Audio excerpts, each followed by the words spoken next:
Hi, so it looks like we have some people coming into our Facebook Live, so I'll give you guys a couple minutes.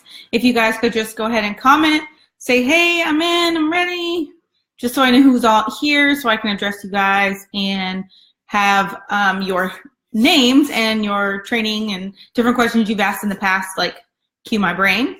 So Jenny said, man, your hair is getting long. Yes, my hair is growing like a weed. It's kind of crazy. It's like way past here now.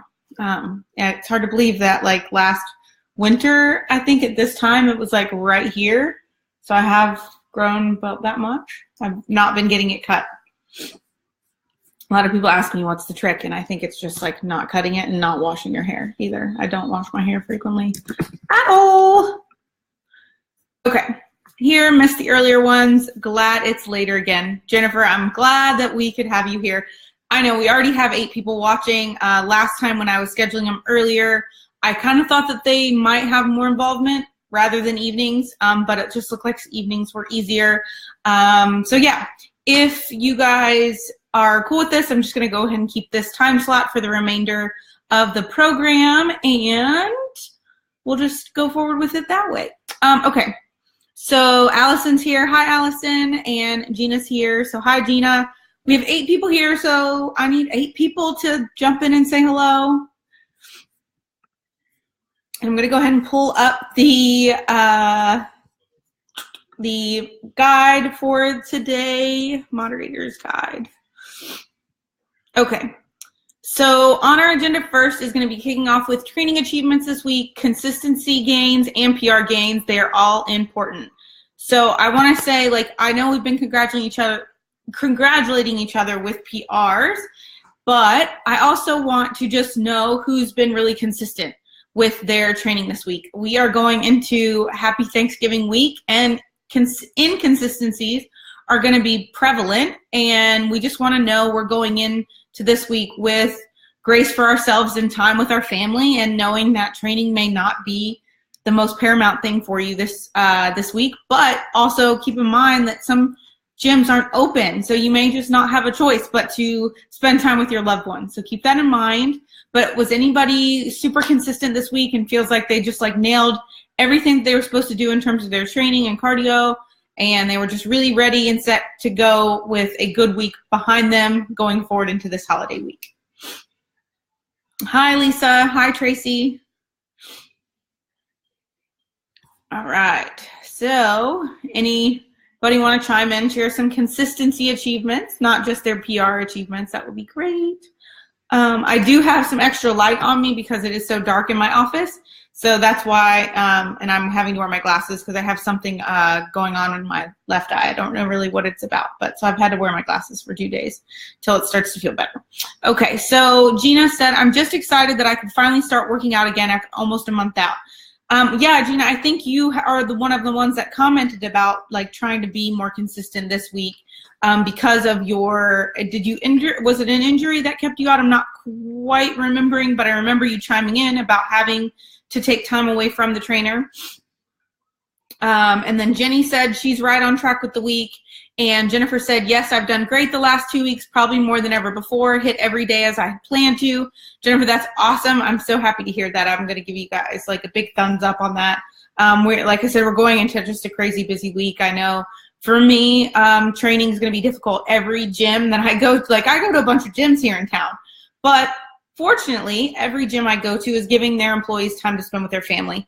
I find that a lot of gyms are open earlier in the morning and then they close in the afternoon because they have some sort of like turkey trots or turkey fitness celebrations, but then they don't consider necessarily, yes, they're appealing to their guests, but they're not necessarily appealing to their employees. So I'm actually kind of happy that most of the gyms are closed in my town and they aren't open on Thanksgiving. So I'm going to have to rearrange my schedule a little bit.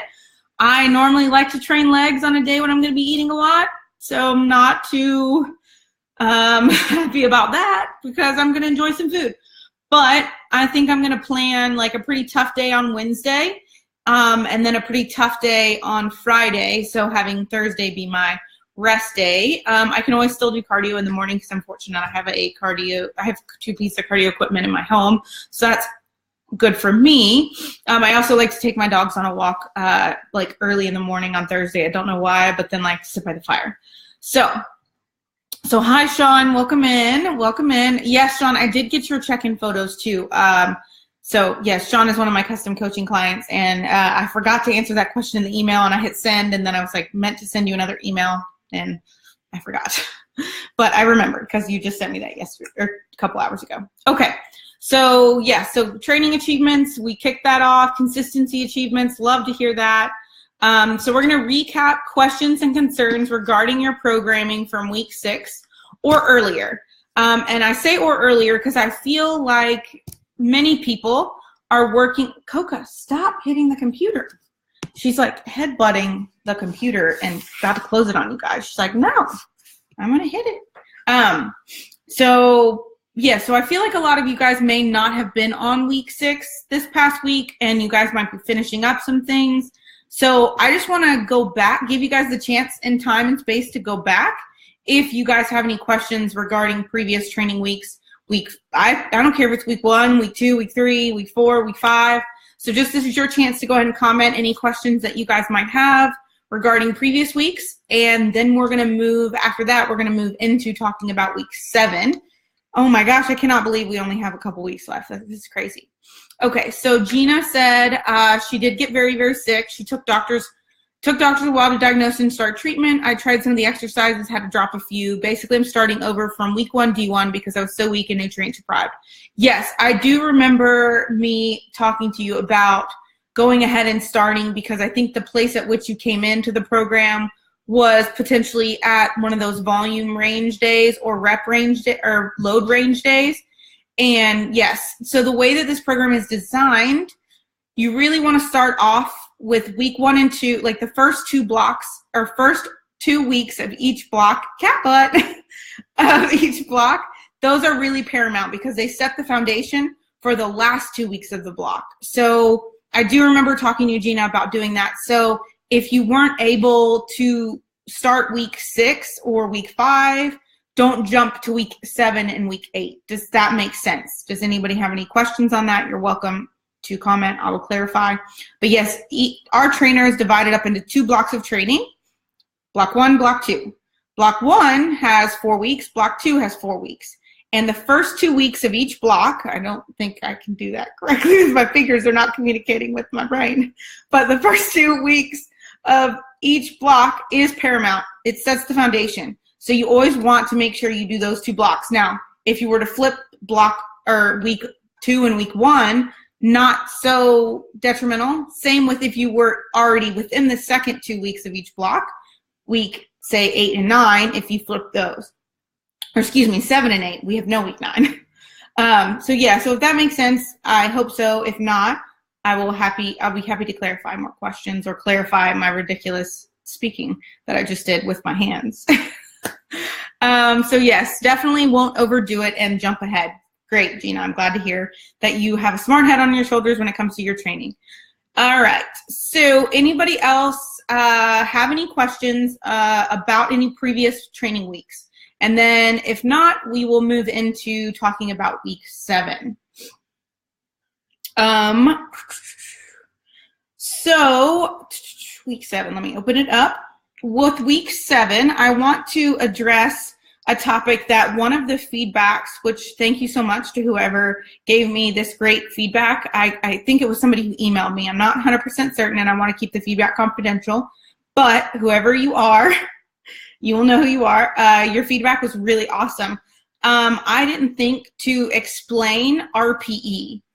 And RPE is rate of perceived exertion. And I feel like RPE, if I was to give a column that gave you an idea of what RPE you needed to be facing during each training set or each day, you would have a better understanding of where to push yourself even more. I know I feel like I've been encouraging you guys to be audacious in the weights that you select and teaching you guys how to back off when you need to or when you can actually increase your weight. But RPE is the rate of perceived exertion. Scientifically, it's typically a level of 1 to a level of 10. 10 being like maximal effort. So for example, when you're doing proper HIIT training, that 10 RPE is your highest interval training period. Your maximum heart rate effort, your maximum strength output. 10 is hard as nails. 1, relatively easy. I would consider 1 like a steady state situation of cardio where your average heart rate is under 100. So where you're just walking casually in the mall kind of thing. You're walking at a brisk pace, but by no means are you breaking a sweat. You can actually carry on a conversation rather fluidly without being breathless. When you start to get breathless, I would suggest that you're in a 5 to 6 range of RPE, so you're in that moderate range. When you start climbing over 6, you're in a challenging RPE. 7, 8, 9, 10. That range, you're pretty challenged. So that brings me to talk a little bit about week 7. Week 7 is where we start that rep range work. Rep range work is very similar to the last 2 weeks of block 1. So for example, day 1, week 7 starts off with your chest and tricep focus workout, and it is a load range.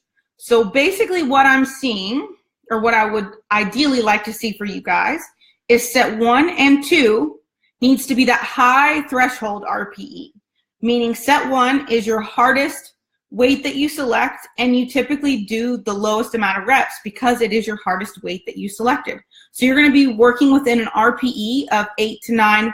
I don't traditionally say you really work to maximal capacity in weightlifting because it's different than heart rate training basically. But I would say you're reaching that pretty top threshold there. You're getting breathless by the end of even lifting 6 reps. And that's going to be where set 1 needs to look at. Then set 2, you either, if you didn't get 6 reps and say you got under 6 reps, say you got 5, you know that you need to give yourself some grace and drop down maybe 2 to 5 pounds for set 2. And hopefully you get within that 6 to 7 rep range and you work at a 8 to 9 RPE. Okay. Now we're going to move into set 3 and 4. Those are the concluding sets of the workout. Set 3 and 4, I would suggest you to be working within a 6 to 7 RPE. You're lifting heavy, but you're getting that higher top of that rep threshold. You're getting those 8 and 9 rep sets in. I don't really think that you should be experiencing that really, really hard RPE in set 4. You're just kind of closing out the set. So these are what I would call top heavy training blocks, meaning set 1 is the top heavy. That means your RPE is hard, your weights that you're picking are hard, and you're kind of tapering from there. I don't know if you've ever heard about pyramid training. Pyramid training is the opposite, where you start at a lower RPE and you work your way up into a higher RPE as the sets progress. For me, I really like to focus on, executing proper warm-ups, executing proper mobility drills prior to lifting, and then I can give my maximal effort in set 1 and 2. And then I can kind of taper and pull back. Again, this is just an example of this particular phase that I designed. I'm not saying that pyramid is better than top heavy or top heavy is better than pyramid. They're just different. They're just different ways of training and different modalities. That's it. There's not one superior over the other. It's just understanding and learning how to execute each one independently. And they're each effective in their own right. All right, so that kind of is the biggest topic I wanted to discuss in week 7. Does anybody have any other questions about their execution of the load or volume rep ranges that you will be seeing in week 7 and week 8? I would like to leave that space open for discussion. And Allison, I am so glad you loved that info because it was a lot of info, and I hope it was explained to you guys in the best way possible, because I thought that was, like I said, great feedback that somebody gave me was that they quite didn't understand how challenging each set should be, and they wanted to execute it in proper methodology. Then they were trying to read my brain, and I didn't feel like I put enough brain on the paper. So I hope that was a good explanation for many of you. And I hope that people who aren't watching this live will be able to gather all that I just said, because I always kind of am a little worried that people who are watching it at a later time will be able to keep up. All right, so any questions about the load and volume rep ranges? Going once? Okay, Jennifer said, super helpful. I will rewatch that again to make sure I understand fully. And you are welcome to continue to comment and ask questions, because I know that it may not have come across exactly how I intended it to. Okay, so Allison said, super helpful. Thank you. Glad that was helpful. All right, so anybody have any questions about week 7?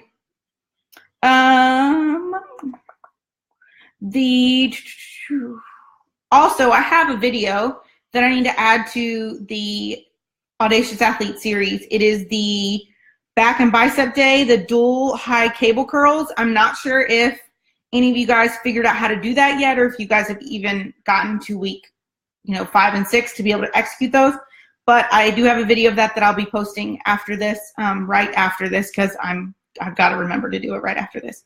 But basically, it's when the cable system, the towers are, side by side with you. You're putting the cable extensions here, the D cable here, and basically enough to give you a wide wide cable curl towards your ears. But the biggest thing is to keep your elbow socket, or your elbows, in line with your shoulder socket and in line with your shoulder girdle. And you may have to step forward or step behind the cable tower, depending on if your elbows, when they're fully extended, if the weight stack is collapsed all the way. So you may just have to change your depth in order to not be here and have no tension on your arms. So you want to be fully extended. So I'll scoot over. Be fully extended, but still have tension when your hand is fully extended. If that makes sense. I hope so. Please comment. Hi, Shelly. So the 14 to 18 reps, how do the weights go for that? So it's very similar to the 6 to 9. So when you're executing the volume rep ranges. So volume rep ranges are an example for week 7, day 3. So we're going to look at week 7, day 3 as the example. I feel like if I give an example, maybe it will come across very logically. So we're going to go into the Pendlay barbell rows. We have to get 4 to 18 reps. Ideally, I want to have had a good warm-up. I've had a good shoulder mobility, so my shoulder's nice and open. And when you're training for back, you really want to work on your rear delts and work on opening your shoulder. So if you're tight in your chest and the front of your anterior delts, you're not going to be able to drive your elbow back enough to engage your lats. So when you're warming up, make sure you take care of those facilities in your body before we hit the Pendlay rows. So now we're warm, we're ready to go. Maybe we've done a couple of warm-up sets to get an idea of where we are. We've referenced week 6 and week 5 for kind of this guesstimation of where we should be for volume training for our Pendlay rows. So I'm going to go up to my Pendlay barbell row, and I'm going to say, last time I did volume at a 12 rep range or a 15 rep range, I did 115. So I want to push myself a little bit. So I'm going to go ahead and put 120 on the bar. And I want to see if I can execute and hit that 14 rep goal. Because I want a high RPE, rate of perceived exertion, I may allow myself what's called a rest pause in that first set. Just depends on how I feel. A rest pause is where you drop the weight entirely, you take 5 deep breaths, and you try to initiate the set again. Because you only take 5 breaths, you're still within the same set. You haven't taken a full rest and recovery. So say I only get 12, because that's what I got a couple weeks ago. So it's most likely that I'm going to get 12 again, because we'd like to see that we can get 5 pounds in strength gains over the course of 1 week, but it's also not super realistic. So I'm approaching the bar, and I've got 120. I stop at 12. That's all I got. Take 5 deep breaths, attempt to lift again, and I hit it. I get 2 more reps out of the tank. I gave it my all. I like basically went to the set till failure, and I pushed a little bit harder. That's the highest RPE. I would suggest that's how set 1 needs to be executed over set 2. Set 2, you don't want to typically have that rest possibility. You want to basically work through the sets in descending order. So now my RPE might be at like an 8, but I'm going to drop 5 pounds. I'm going to give myself 115, and I know that at 115, I'm going to get 14. Most likely, I'm going to get 14. There is a little fatigue building up, mind you, from the previous set. But if I rest enough, if I approach the barbell with adequate recovery, I should be able to get, if I take off 5 pounds, I should be able to get 14 reps. So I'm going to try. I didn't get it. I got 12. And that's fine. I took 5 breaths and then I got it. That's fine. Because like I said, set 1 and set 2 really should be worked to their optimal RPE, their highest maximum RPE, between 8 to 9, feeling internally in your body. Set 3, that's when you got to back off. I really want you to back off. You're going to back off in the sense that you're going to see at least 10 to 15 pound reduction in weight, because I'd like you to hit this without having to rest pause. So you hit it without having to rest pause, and you probably, because of the weight reduction and the adequate recovery between sets, you probably are going to hit 15 to 16 to 17, possibly 18 reps, because your body is conditioned now to lift for a long period of time for volume, and it's working with a lower weight factor than you've used before. Sure, there's fatigue built up, but you're taking weight down significantly enough to where your set 3 isn't as challenging as set 1 and set 2. So hopefully that makes sense. I tried to really, really think in my head before I spoke. So hopefully you guys use that example with the Pendlay barbell row as a good example for how to execute. So I think what people often do, because they're used to pyramid style training, or that's been what they've been taught, is that set 3 needs to be my hardest. And that's fine. That's a good methodology, but top down is also a good methodology, and it's the one that's least used in most programming. It's the one that's least understood and least executed. And there's great benefits of doing it this way and moving on, like getting your highest maximal working capacity in your first 1 to 2 sets and tapering back from there. All right. So yes, so Gina says excellent, and Shelly says excellent. So everybody's understanding that description a lot better, and I'm definitely going to be making some revisions to the logs to help you guys and future people who want to do this program how to read my brain and be able to communicate that to you guys. So I really appreciate the feedback and helping me see the loopholes in the program that other people may not have been aware of. So thank you for that feedback. And this is why I want to continue to offer you guys the open door to email me on feedback. I will be sure to add my email to this, the comment section. Actually, I can do that right now. So I keep this email for social media and other involvement that I've got going on, and it is chanelcolette@gmail.com. So I would love to have more feedback on the program, on how it could be better, how it could improve for the future use, and any feedback from you personally on how it has benefited your training, on what you've enjoyed, what you didn't like, what you loved executing, what you didn't love executing, what machines were really helpful that you hadn't worked with before, what machines had you worked with but maybe not in this way. I just want to hear your thoughts. I want to hear how it's going for you guys. And I know your feedback will start coming in more so once the program is concluded.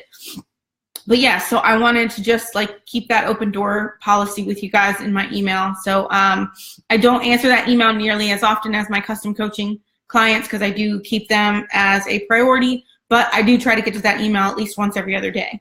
So definitely leave me your feedback. So I want to close with any remaining questions you might have. We have about 5 more minutes before my dog might eat something again. Hopefully he doesn't break anything during this call. That would be sad, but he is definitely into something. I can hear him. Louie!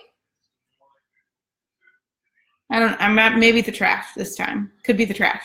But all right, so I will just leave the last 5 minutes now for any remaining questions you have, any closing comments, any closing statements. Hi, Louie. So I'll give you guys a minute to type those up, and I'm going to get him because he's trying to jump.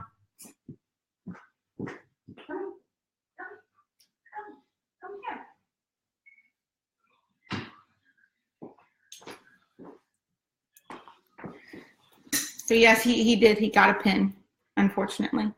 So say hello. Okay. Okay. So any closing comments, closing statements? I'll go ahead and give you guys mine. I wish you guys a wonderful and happy Thanksgiving with happy hearts and full bellies and delicious sweet potato casserole. That is my favorite. You can comment your favorite Thanksgiving dish. So anybody who may not have any ideas yet what they're having or what they want, or I don't know, I just like to know what people like for Thanksgiving. It's like one of my favorite holidays. I love Thanksgiving. I love cooking. I love like crowding around a big table with a bunch of people and like mingling in the kitchen. This concept of a kitchen party that I feel like you get in Thanksgiving more so than Christmas. I just love that. I love gathering around the bar top, the stool tops, watching football, being with family. So I just hope you guys get to have a wonderful time doing that and have a kitchen party with your family. And chocolate banana bread. Oh, girl, that's good. I like chocolate banana bread too. It's really good. Hi. Okay. All right, so cold turkey sandwiches with cranberry sauce the next day are my favorite. Cold turkey cranberry sauce or cold turkey sandwiches are legit. Like, what kind of bread are you using? Because have you ever tried the Hawaiian bread? So I know there's Hawaiian rolls, but have you guys ever tried Hawaiian bread? It's like my husband's new favorite thing. I made him French toast with it the other day, but he actually made a sandwich with it the other day, and it was very, very good. All right, so Jenny said the pumpkin roll. Yes, I know about your pumpkin roll that you love. But yes, you can have all the pumpkin rolls you want on Thursday. Don't take that seriously. Jennifer said, happy Thanksgiving all. We have brisket for Thanksgiving. We aren't big on traditional foods. Hey, that's okay. Brisket's delicious. Do you smoke it? Because smoked brisket is, oh, it's so good. It's bomb. Somebody said cornbread dressing. I'm getting to have cornbread dressing for the first time. I've never had it. I typically don't like dressing / stuffing because my grandmother puts oysters in it, and I hate oysters. But my friends who are hosting Thanksgiving for me and my husband this year, since we can't be with family, she's making cornbread stuffing, and I'm super excited about it. And then Gina said, thank you. Happy Thanksgiving, everyone. I'll be housing my dairy and gluten-free pumpkin pie. Dairy-free and gluten-free pumpkin pie? You just might have to share that one with us. As long as it's not a family like heirloom recipe, then I get you got to keep it private. But if it has a link or if you have it, like, share it with the people. Share the wealth of the gluten-free, dairy-free options, please. Tracy said she said no, she hasn't had the Hawaiian bread, but she bets that's the bomb, and it is. So Lisa said it's the best. I'm so excited. So Sean said red chili stew, ground beef, potatoes, thickened with cornmeal. I love chili stew. I love chili in general, like all kinds of chili. So you can also share that recipe if it's existing. Sean says happy Thanksgiving. Gina says, oh, better than the regular pumpkin pie. Like it is, I believe you, it's better. I tend to feel like dairy overpowers so much. Like I feel like you don't taste as much things when you have so much like dairy in a product, if that makes sense. And I'm starting to incorporate dairy back into my diet, and things are going great. So I'm not avoiding it per se, but like I also like when it's not overpowering everything. So thank you guys so much for humoring me on my Thanksgiving chatter, because I do love Thanksgiving. And I think anybody who watches this later is going to be enjoying the last, couple minutes of this Facebook Live. So we're going to close out here. I hope you guys have a wonderful Thanksgiving, and I will see you guys next Sunday at 6:30. And love you guys, and bye-bye. Bye-bye.